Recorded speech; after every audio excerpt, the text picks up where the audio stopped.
এখন প্রশ্ন জাগে, হুজুর কত রাকাত নামাজ পড়বো আর কোন সূরা দিয়ে নামাজ পড়বো? হুজুর সবে কত রাকাত নামাজ পড়বো? দেখেন, আল্লাহ রাসূল সাল্লাল্লাহু আলাইহি ওয়াসাল্লাম বলছেন, মান সামা রমাদান ঈমানান ওয়া ইহতিসাবান গুফিরা লাহু মা তাকাদ্দামা মিন যামবি ওয়া মান কামা লাইলাতাল কদরি ঈমানান ওয়া ইহতিসাবান গুফিরা লাহু মা তাকাদ্দামা মিন যামবি। জোরে সোরে একবার বলেন সুবহানাল্লাহ। যে ব্যক্তি রমজানের রোজা রাখলো ঈমান এবং ইহতিসাবের সাথে, আল্লাহ তাআলা তার জীবনের গুনাহ খাতাগুলো মাফ করলো। আর যে ব্যক্তি লাইলাতুল কদরে দাঁড়ায় দাঁড়ায় নামাজ আদায় করলো, কিয়ামুল লাইল করলো, আল্লাহ রাব্বুল আলামিন তার জীবনের সব গুনাহ খাতাগুলি মাফ করে দিল।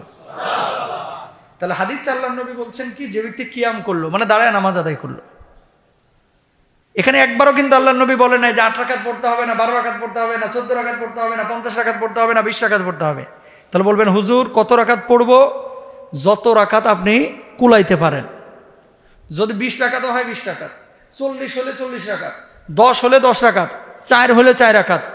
কোয়ালিটি মেনটেন করতে হবে, শুধু কোয়ান্টিটি বাড়ালে হবে না।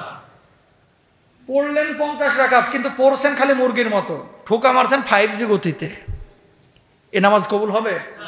হবে না।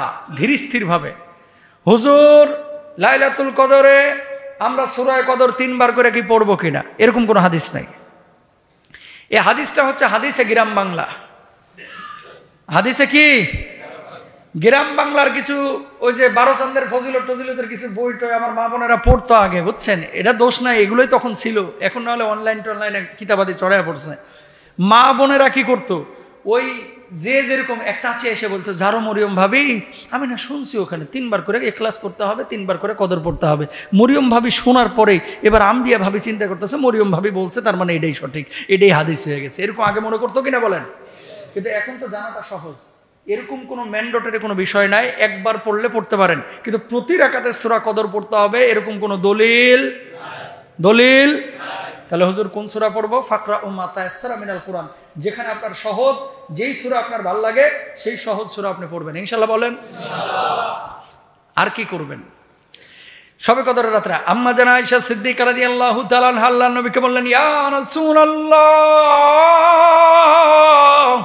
এই রাত্রে আল্লাহর কাছে কিভাবে ফরিয়াদ করব, ক্ষমা চাইব?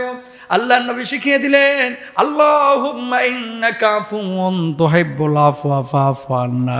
এইভাবে দোয়া করো, আল্লাহ আপনি ক্ষমাশীল, আল্লাহ আপনি ক্ষমা করতে ভালোবাসেন, আল্লাহ আপনি আমার জীবনের গুনাহ খাতাগুলি মাফ করে দেন।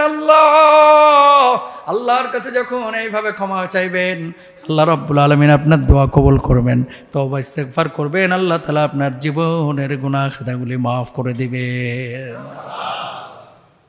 বলেন আমার সাথে সাথে একবার, আল্লাহুম্মা ইন্নাকা আফুউন তুহিব্বুল আফওয়া ফাআফু আন্নি, অথবা আন্না। বলবেন আন্নি আর আন্না আবার কি? আন্নি মানে হচ্ছে আমারে ক্ষমা করো, আর আন্না মানে হচ্ছে আমাদের সবাইকে ক্ষমা করো। তো সবার জন্য দোয়া করে দেন, আন্না বলবেন ইনশাআল্লাহ। বলেন এই শবে কদরের রাতে কোরআন নাজিল হয়েছে, তাহলে কোরআন পড়া দরকার আছে না নাই?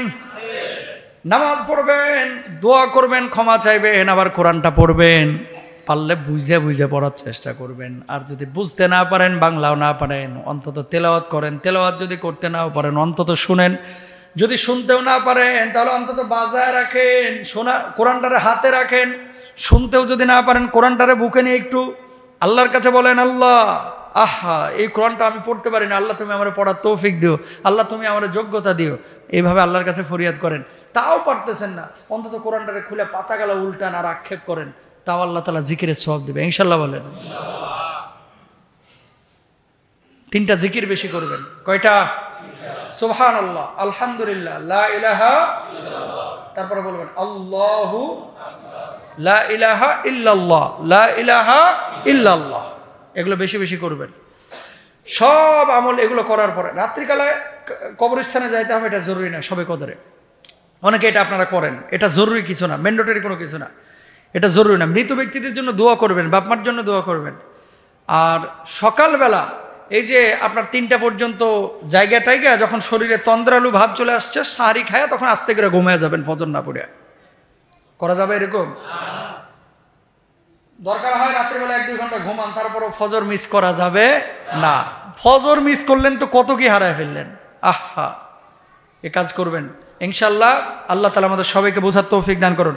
এই আলোচনাটাই শুনেন, আজকে সবাই যে বউকে বলবেন, কারণ এই আমার মা বোনেরা এই জিনিসটা বুঝে না অনেকে। এই সবে কদরে মনে করেন কত ঢঙের যে নামাজ আছে বাড়িতে গেলে বোঝা যায়। গ্রাম অঞ্চলে কিছু চাষি আছে জামাতে নামাজ পড়ে, মানে এক মহিলা পড়ে কি যেন বিড় করে পড়ে, আর পেছনে সবাই এই আর একটেদা করে। মেয়েদের ইমামতিতে কোনো জামাতে এরকম মানে জায়েজ নাই। কিন্তু হ্যাঁ, একজন পড়তে পারে না, একজন পড়তেছে, তারা অনুসরণ করতেছে, জামাত না, পারে না দেখে দেখে দেখে পড়তেছে, এটা জায়েজ আছে। সলাতুত তাসবিহ এটা নিয়ে মাথা নষ্ট। সেই রাত্রি কেন পড়তে হবে? সলাতুত তাসবিহ আপনি যদি পড়েন পড়তে পারেন, কিন্তু ওই রাত্রি সলাতুত তাসবিহ পড়তে হবে এরকম কোনো হাদিস নাই।